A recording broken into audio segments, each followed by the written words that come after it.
Le 25 mai dernier, George Floyd, un homme noir, est tué par un policier blanc à Minneapolis aux États-Unis lors de son interpellation. Son agonie, entièrement filmée, a suscité l'indignation dans le monde entier et fait ressurgir d'autres affaires similaires. Cet événement a entraîné une vague de mobilisation contre le racisme et les violences policières.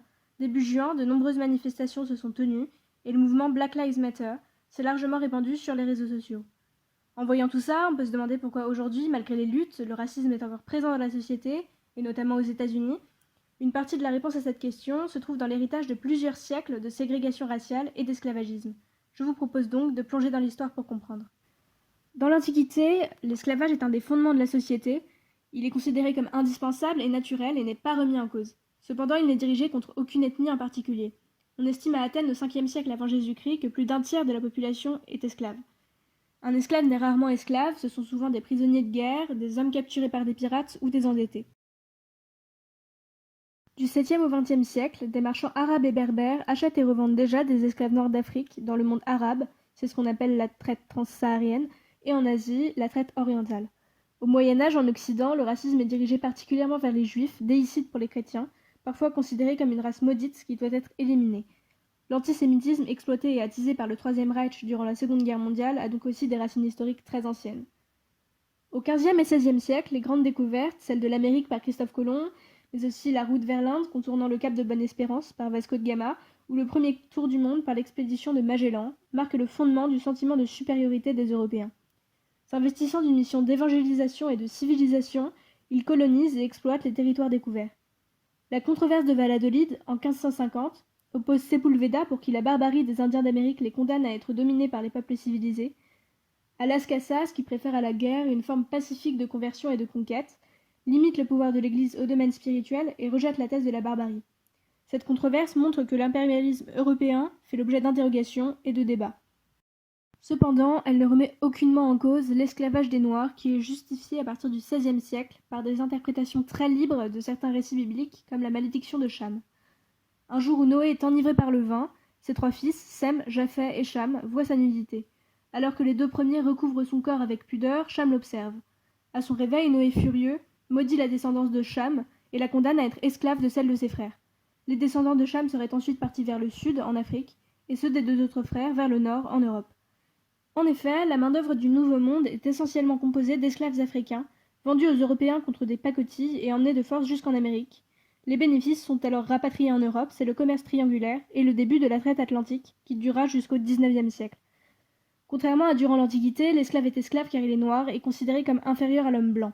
Il n'est clairement plus question de sauver les âmes des Africains en les convertissant au christianisme.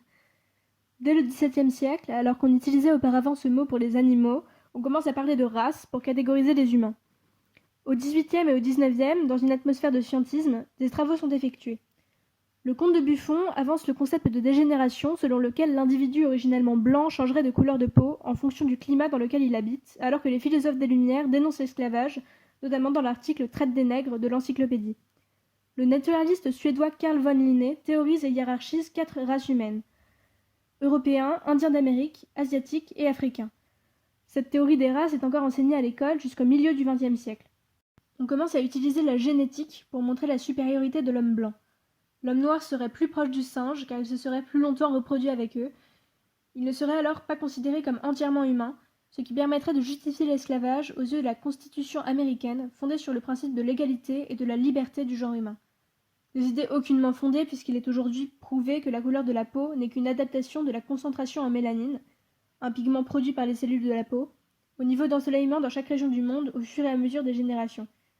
La peau noire permet une protection au soleil, tandis que la peau blanche permet la synthèse plus efficace de la vitamine D dans les latitudes les moins ensoleillées.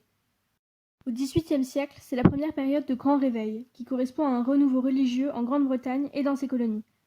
Les esclaves noirs d'Amérique développent leur propre interprétation de la Bible, apportée par les Européens, et puisent leur foi et leur espoir dans les mythes de délivrance, comme l'Exode hors d'Égypte, où les Hébreux, réduits en esclavage par le Pharaon, s'en échappent sous la conduite de Moïse et Aaron et s'enfuient dans le pays de Canaan. C'est la naissance de la Black Church, une communauté fondée sur la famille, la justice et la liberté, qui sera un acteur prépondérant dans la lutte contre la ségrégation raciale. Son histoire et celle de la communauté noire américaine sont très liées. Dans les zones de plantation, les esclaves organisent des réunions religieuses secrètes. Ils sont persécutés par les Blancs qui voient un risque de révolte, et dès le début du XIXe, Certains États adoptent des lois exigeant que les réunions des congrégations noires soient supervisées par des Blancs. En 1865, la guerre de sécession, qui est remportée par les États de l'Union face aux 11 États confédérés, met fin à l'esclavage aux États-Unis, mais pas au racisme. En effet, les abolitionnistes ont avant tout des motivations économiques, et la suprématie blanche n'est pas vraiment remise en cause. Après la guerre, les anciens États confédérés adoptent les Black Codes, qui leur assurent une main-d'œuvre à bon marché et pérennisent le statut d'infériorité des esclaves affranchis. En 1866, le Congrès place le Sud sous régime militaire d'occupation. De nouvelles élections sont organisées dans lesquelles les affranchis peuvent voter, et les nouveaux gouvernements des États sudistes abrogent les codes noirs. Le 14e amendement de la Constitution, voté en 1868, garantit la citoyenneté aux Noirs, et le 15e, en 1870, le droit de vote pour les hommes majeurs et sains, sans distinction raciale. En théorie sur un pied d'égalité légale, selon le principe de separate but equal, les Noirs sont cependant peu à peu quasi privés d'un droit de vote reposant sur des critères de taxes et d'éducation, et séparés des Blancs dans presque tous les États américains à partir de 1877, par les lois ségrégationnistes Jim Crow, qui s'appliquent à la fois dans la sphère publique, les bus, les écoles, et à la sphère privée, le mariage interracial est par exemple interdit. En France métropolitaine, l'esclavage disparaît progressivement à partir du 7e siècle. Selon la tradition, la reine Bathilde, anglaise d'ascendance royale réduite en esclavage par des pirates barbares puis devenue épouse de Clovis II, aurait aboli la traite alors qu'elle était régente du royaume de France pour son fils. Dans les territoires d'outre-mer, il est aboli par un décret de la Convention nationale en 1794, mais rétabli par Napoléon Bonaparte en 1802, à la suite notamment de l'insurrection de l'île de Saint-Domingue dans les Antilles, sous le commandement de Toussaint Louverture, un ancien esclave. Il sera définitivement aboli en 1848. C'est aussi le siècle de la colonisation massive de l'Afrique.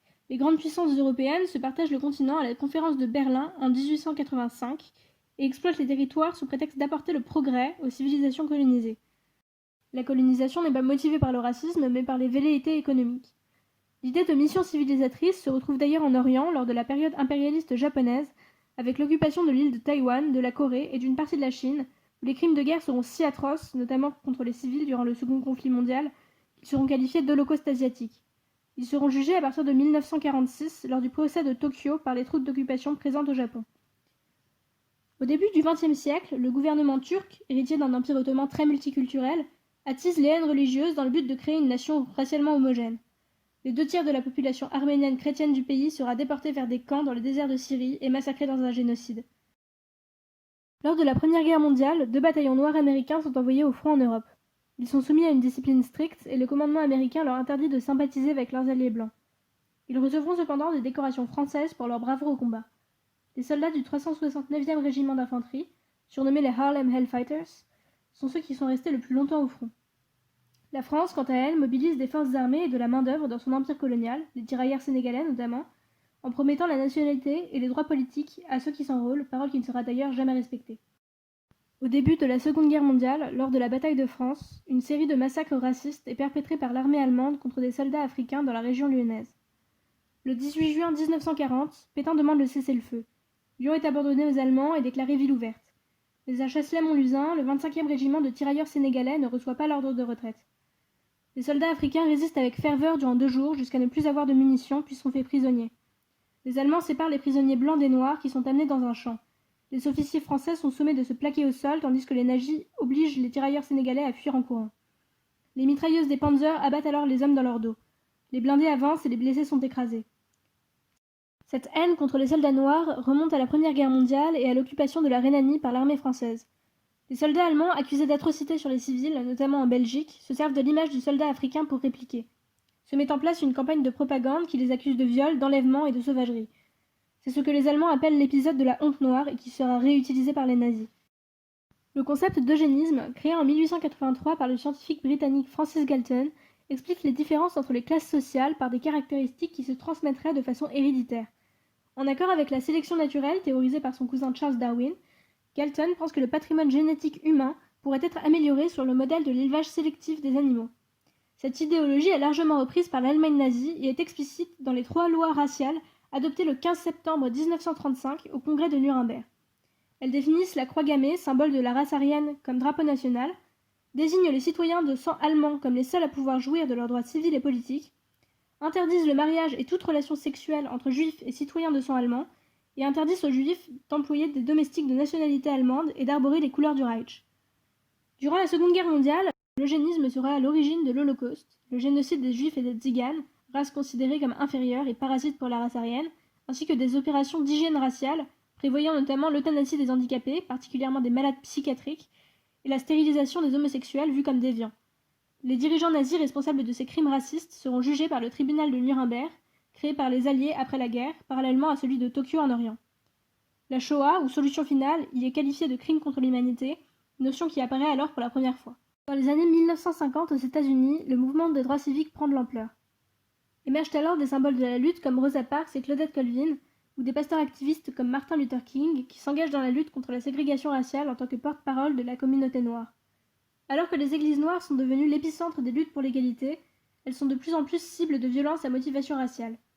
L'attentat à la Baptist Church de la 16e rue à Birmingham en Alabama, monté par le Ku Klux Klan le 15 septembre 1963, tue 4 enfants. En 1964, le Civil Rights Act abroge les lois ségrégationnistes.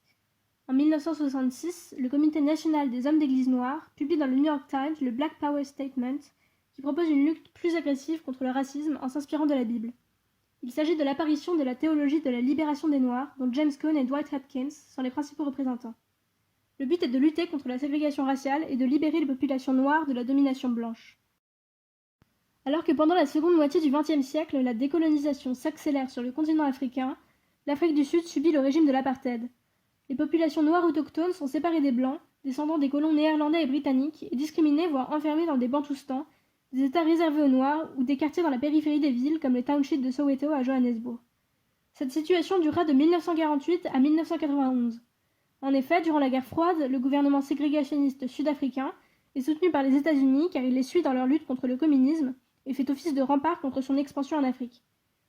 La chute de l'Union soviétique permettra de mettre fin au système raciste institutionnalisé en Afrique du Sud, grâce notamment à l'action du Parti du Congrès africain, l'ANC. Les premières élections multiraciales aboutiront à l'élection du premier président noir sud-africain, Nelson Mandela, en 1994. En 2008 sera élu Barack Obama, le premier président noir américain. Au XXIe siècle, le racisme n'est plus biologique mais culturel et religieux, et s'apparente à de la xénophobie, c'est-à-dire à la peur et donc au rejet de l'autre et à l'intolérance, ce qui alimente la montée des partis extrémistes qui se positionnent notamment contre l'immigration. Le racisme a donc une longue histoire derrière lui et a pris toutes sortes de formes au cours des siècles. La ségrégation raciale américaine, le paternalisme européen, les génocides arméniens, juifs, chinois, l'apartheid, et encore aujourd'hui les camps de rééducation politique où le gouvernement chinois enferme les Ouïghours au Xinjiang, perpétuant un véritable génocide culturel. Le white flight, la fuite des Blancs en dehors des zones urbaines à fort taux d'immigrés, supposant l'existence d'un seuil de tolérance raciale dans la population majoritaire, ou les violences policières récemment, nous prouvent que les traces historiques du racisme sont toujours présentes dans les sociétés modernes et que la lutte antiraciste reste un sujet d'actualité. La Renaissance de Harlem, mouvement artistique new-yorkais d'entre-deux-guerres, est une période d'éveil culturel et identitaire afro-américain qui a eu de considérables répercussions sur la littérature et la conscience noire dans le monde entier, en refusant les stéréotypes blancs et les valeurs morales victoriennes. Pour conclure, voici donc une question toujours dans l'air du temps de l'écrivain James Baldwin, qui grandit à Harlem et fut impliqué dans la lutte pour les droits civiques. You always told me it takes time. It has taken my father's time, my mother's time, my uncle's time, my brother's and my sister's time, my niece's and my nephew's time. How much time do you want for your progress?